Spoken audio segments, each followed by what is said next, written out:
Blood stained untouched snow beneath a howling blizzard. Coughing violently, a towering stranger collapsed against a frail wooden door. Inside, Rosalind hesitated, clutching her heavy iron poker. Opening that timber meant inviting danger, yet denying him meant certain death. She never suspected she was harboring her realm's most terrifying ruler. Deep within the archives of Greystone Valley, local parish records from the winter of 1422 detail a storm so fierce it froze the livestock of wealthy merchants and poor farmers alike. Rosalind Hemlock lived on the absolute fringe of this society.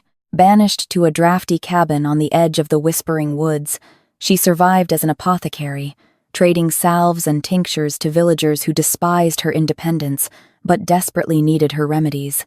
Just 2 days prior, Rosalind had bartered a jar of elderberry syrup to a local tanner, Bartholomew Higgins, in exchange for a half-cord of dry firewood. It was that very wood currently crackling in her hearth, casting flickering orange shadows across the bundles of dried herbs hanging from her rafters.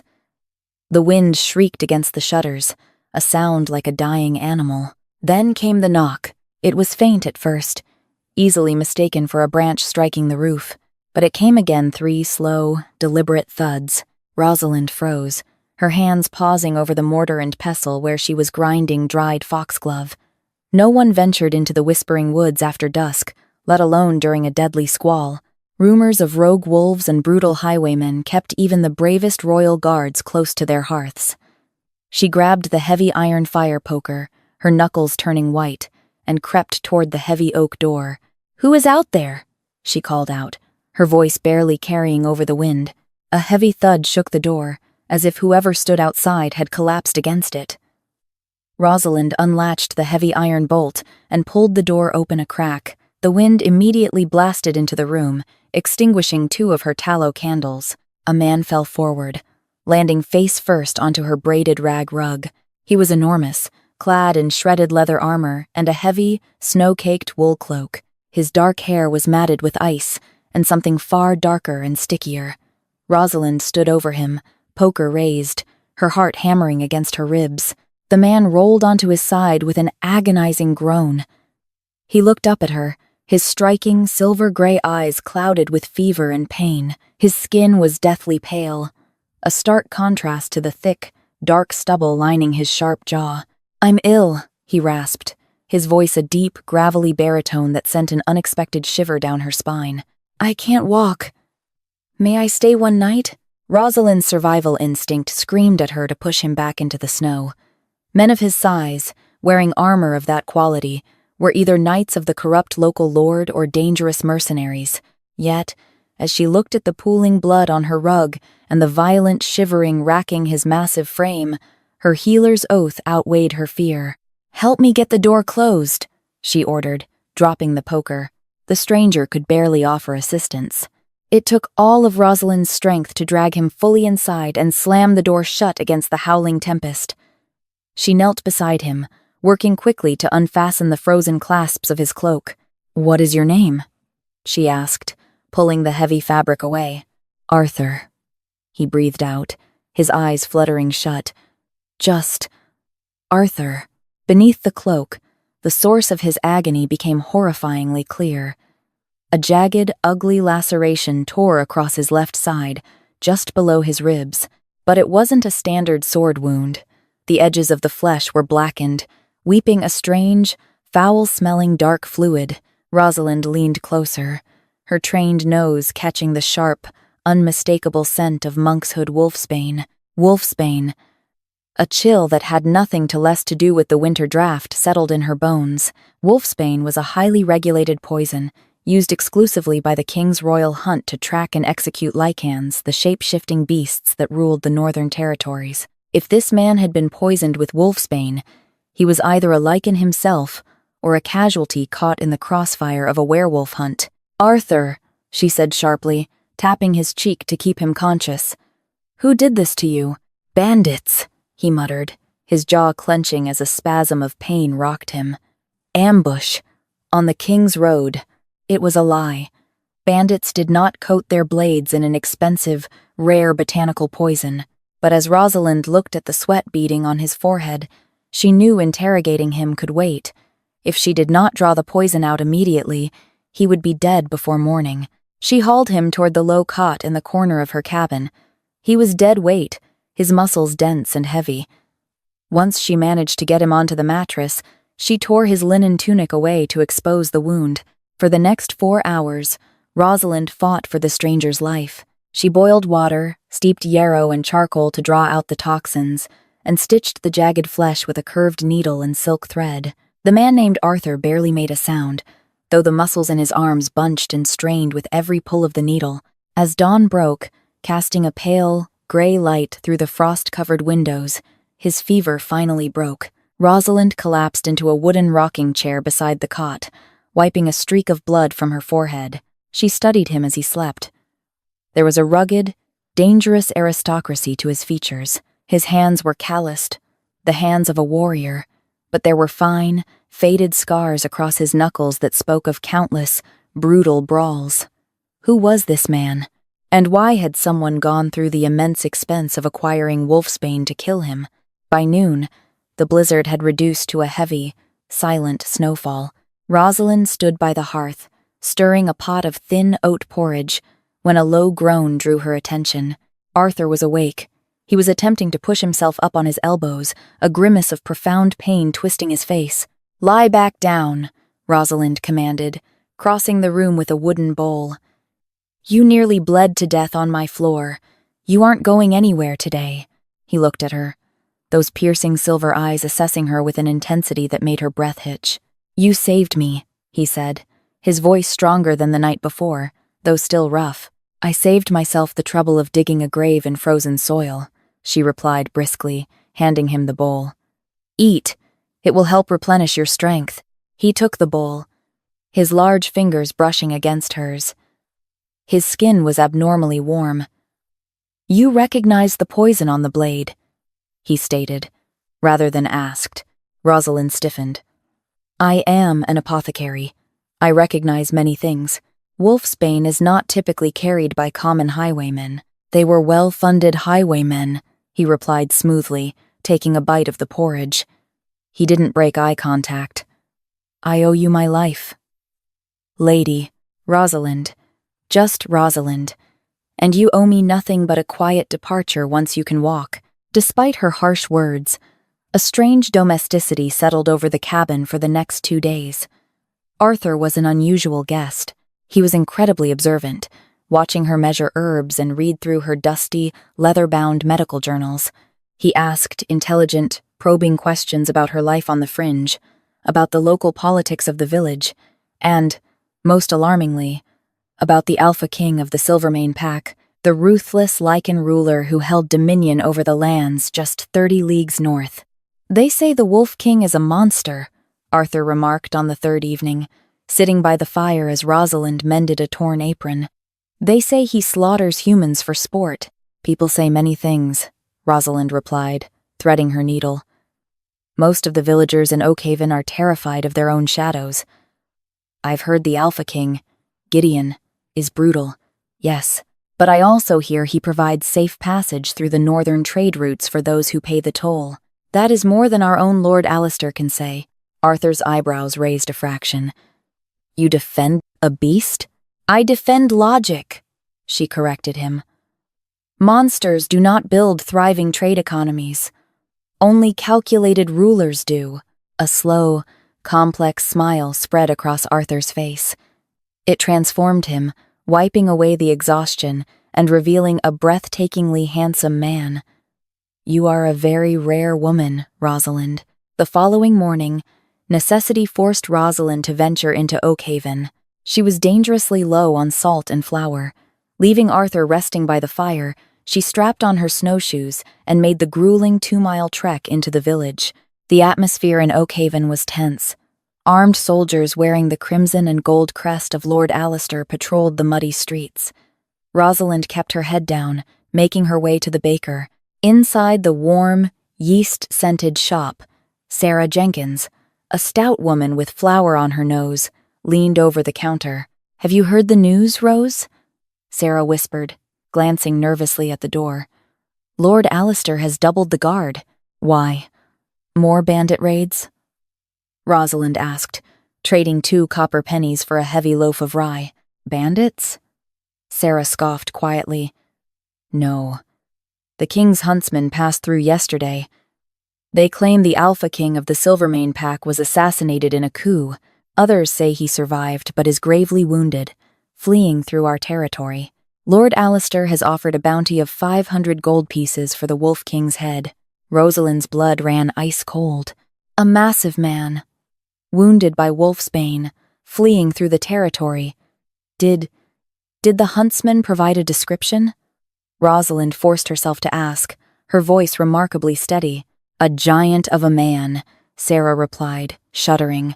Dark hair, eyes the color of polished steel.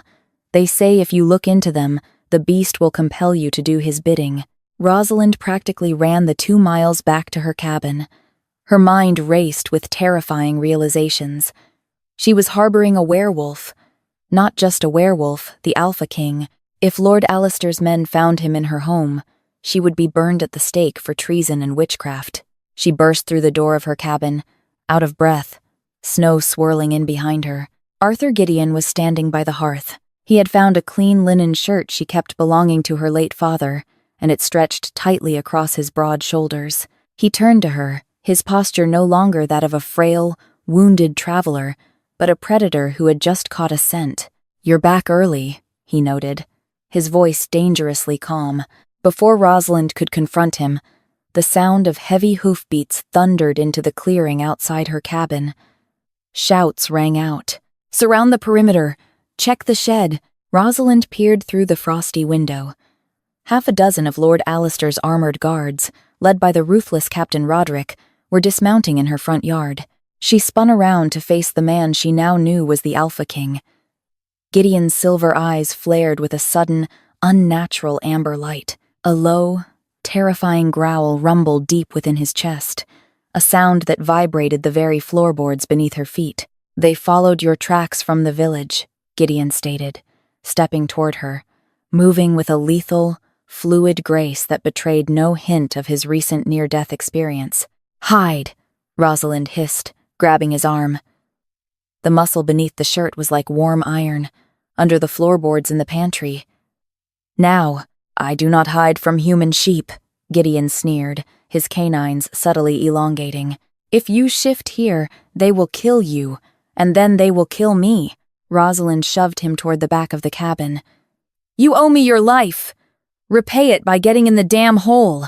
Gideon paused, looking down at her fierce, desperate expression. The amber faded from his eyes, replaced by a glint of profound respect. Without another word, he slipped into the small pantry and lowered himself into the root cellar, pulling the false floorboards shut just as a heavy fist began pounding on her front door. "Open up in the name of Lord Alistair," Captain Roderick bellowed. Rosalind took a deep, trembling breath, smoothing her skirts and wiping the panic from her face. She walked to the door and pulled it open, staring down the armed men who had come to hunt a king. Captain Roderick did not wait for an invitation. He shoved past Rosalind, his chainmail clinking harshly against his breastplate, and stepped into the small, herb-scented cabin. 4 guards filed in behind him, their hands resting menacingly on the pommels of their broadswords. "Captain," Rosalind said, keeping her voice entirely devoid of the sheer terror coursing through her veins. "To what do I owe this intrusion? I paid my quarterly copper tax to Lord Alistair's collector last moon." Roderick ignored her, his dark, beady eyes scanning the room. They lingered on the unmade cot, the stained bandages soaking in a wooden bucket, and finally, the dark, scrubbed patch on the braided rag rug where Gideon had bled. "We are tracking a beast," Roderick rumbled, turning to face her. "A lichen. Tall, heavily built. Witnesses in the valley reported tracks leading toward the Whispering Woods, and it seems, apothecary, you have been practicing your trade on something that bleeds heavily." He pointed a thick, gauntleted finger at the bucket. Rosalind's mind worked with the speed of a striking viper. "A hunting hound, Captain." Old man Henderson's mastiff tore its flank on a boar's tusk. "I spent the morning stitching the poor creature back together." Roderick sneered, taking a step closer until Rosalind could smell the stale ale on his breath. "Is that so? Then where is the hound?" Henderson took him home before the snow grew too deep. She lied smoothly, meeting his gaze without blinking. "If you wish to march 2 miles in this weather to verify a dog's stitches, you are welcome to do so." The captain narrowed his eyes. He paced toward the pantry. Rosalind felt her heart stop. Beneath those floorboards, the Alpha King of the Silvermane pack crouched in the dark. If Roderick possessed even a fraction of a wolf's sense of smell, they were doomed. Roderick kicked the pantry door open, knocking over a sack of dried lentils. He peered into the gloom, his hand resting inches from the false floorboard. The silence in the cabin stretched so tight it threatened to snap.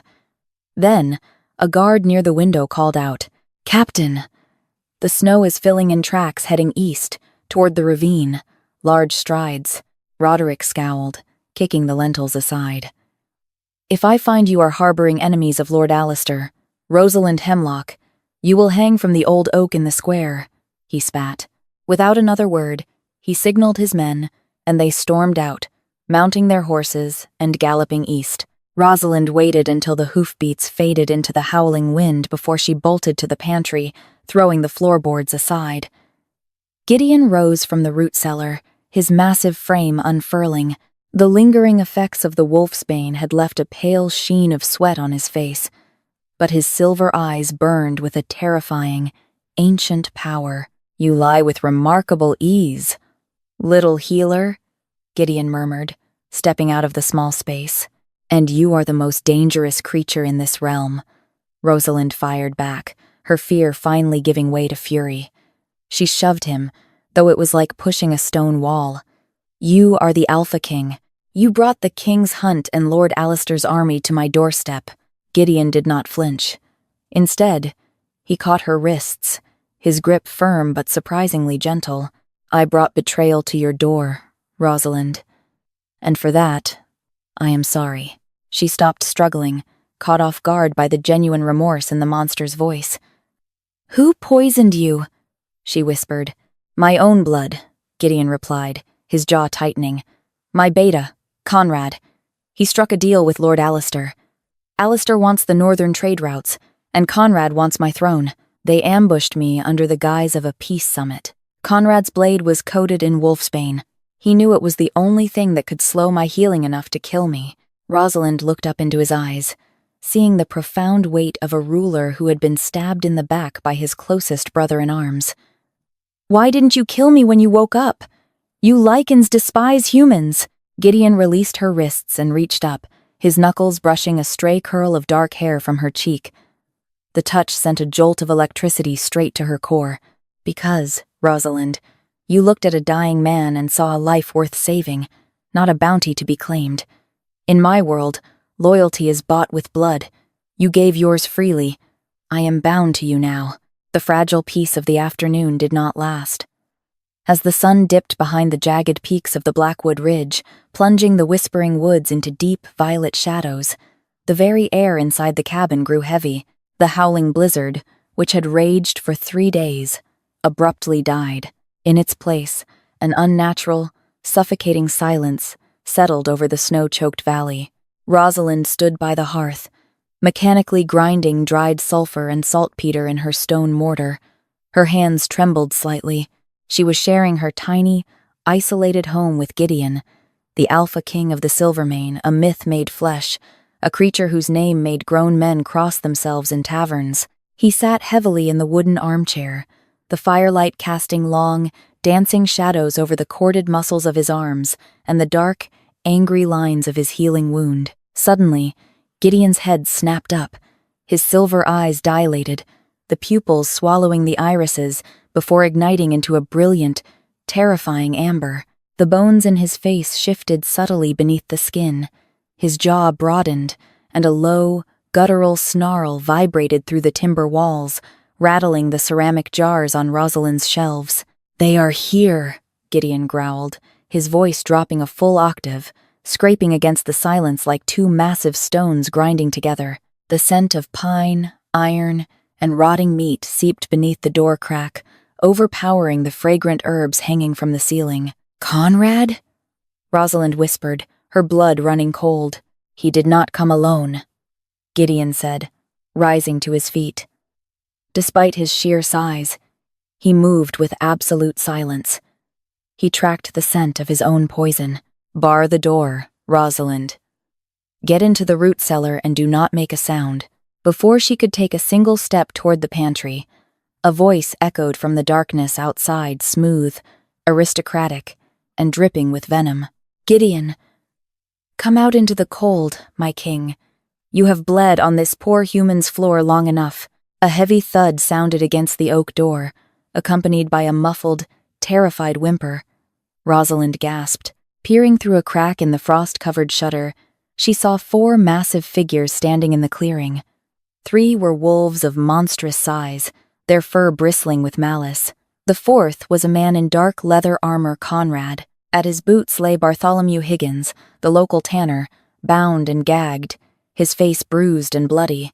"I found this wretch wandering the trade road," Conrad called out, pressing the tip of a wicked, curved blade against Bartholomew's throat. "He claimed he sold firewood to the apothecary who lives here.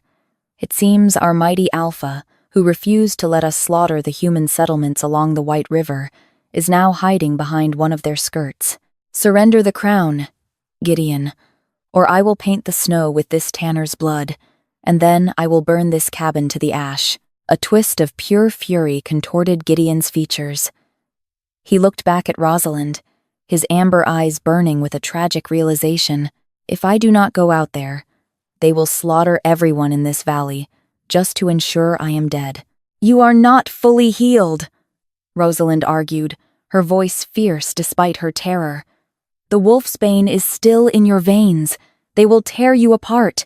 "I am the king," Gideon rumbled softly, a terrifying majesty rolling off him. "And a king does not let his people or his saviors die for his throne." With a roar that shattered the remaining glass in the window panes, Gideon kicked the heavy oak door off its iron hinges. It flew outward, smashing into the snowdrifts as the Alpha King launched himself into the freezing night. He did not bother shifting fully into his wolf form. The poison had robbed him of that stamina. Instead, he fought in his terrifying intermediate state, part man, part beast, armed with elongated, razor-sharp claws and unimaginable strength. He collided with the first wolf, the impact sounding like a falling oak tree. Gideon seized the massive beast by the throat, hoisting it into the air and snapping its neck with a sickening crunch. But Conrad was cunning. He knew his former Alpha's weaknesses. As Gideon hurled the dead wolf aside, Conrad signaled the remaining 2 beasts. They did not attack head-on. Instead, they circled, darting in to snap at Gideon's injured side, reopening the poisoned wound. Black blood stained the white snow. Gideon bellowed in agony, dropping to one knee as a fresh wave of wolfsbane-induced fever washed over him. Conrad stepped forward, his curved blade gleaming in the moonlight. "You made us weak, Gideon," Conrad sneered, raising the sword. "You traded our ferocity for coin and treaties. The Silvermane pack requires a monster, not a diplomat." Inside the cabin, Rosalind watched the Alpha King fall. Her survival instinct screamed at her to flee out the back window. But as she looked at Gideon, bleeding into the snow to protect a village that despised him, something inside her snapped. She was a healer, but she knew exactly how to destroy. Operating on pure adrenaline, she snatched the heavy glass jar of mixed sulfur and saltpeter. She grabbed a fistful of highly flammable dried magnesium shavings she kept for starting stubborn damp fires, shoving them into the jar. Grabbing a lit tallow candle, she bolted through the shattered doorway. "Conrad!" Rosalind screamed into the night. The traitor paused, turning his head just as Rosalind hurled the heavy glass jar directly at his chest. The moment the glass shattered against his armor, she threw the burning candle into the cloud of volatile dust. A blinding, deafening explosion of white fire and thick, choking smoke erupted in the center of the clearing. Conrad shrieked, dropping his sword as the flash powder seared his vision and scorched his armor. The 2 remaining wolves whimpered, entirely blinded by the chemical flash, retreating into the tree line. Gideon did not waste the opening. Pushing through the agony of his torn flesh, he surged upward through the smoke. His claws fully extended, he seized Conrad by the throat, lifting the usurper off his feet. "You sought a crown, Conrad," Gideon snarled, his voice vibrating with ancient, lethal authority. "But you forgot that I earned my throne in blood." With a brutal, singular motion, Gideon ended the rebellion. Conrad's lifeless body fell heavily into the snow. Silence descended once more, broken only by the ragged breathing of the Alpha King and the distant whimpering of the fleeing wolves. Bartholomew the Tanner had fainted from sheer terror. Gideon stood amidst the wreckage, bathed in moonlight and shadow, a terrifying testament to savage power. Slowly, he turned his massive frame to look at Rosalind. She stood trembling in the doorway, her hands covered in sulfur ash, expecting the beast to finally turn his wrath upon her. Instead, the fearsome Alpha King crossed the blood-stained snow and fell to one knee before her, bowing his head in absolute submission. "You saved my life twice, Rosalind Hemlock," Gideon rumbled, taking her ash-stained hand in his massive, blood-slicked fingers and pressing it to his forehead. "My pack is fractured, my enemies are many, and I have nothing to offer but my protection, my blade, and my eternal devotion. Come with me, be my queen, and I swear upon the moon that I will make this entire world bow to you." Rosalind looked down at the terrifying, beautiful ruler who had crashed into her lonely existence. She had spent her years hiding in the shadows of the Whispering Woods, treated as an outcast. Now, a king knelt at her feet, her fingers gently curled into his thick, dark hair. "Then we had best bind those wounds before you bleed out on my doorstep again, Your Majesty," she said softly, pulling him up to meet her gaze. The Whispering Woods no longer house a lonely apothecary. Rosalind now sits upon a throne of iron and oak beside Gideon, the Alpha King. Her remedies heal his warriors, while his strength shields her from a world that once cast her aside. Their union bridged the gap between man and beast, proving that sometimes the greatest mercy lies not in barring the door, but in letting the monster inside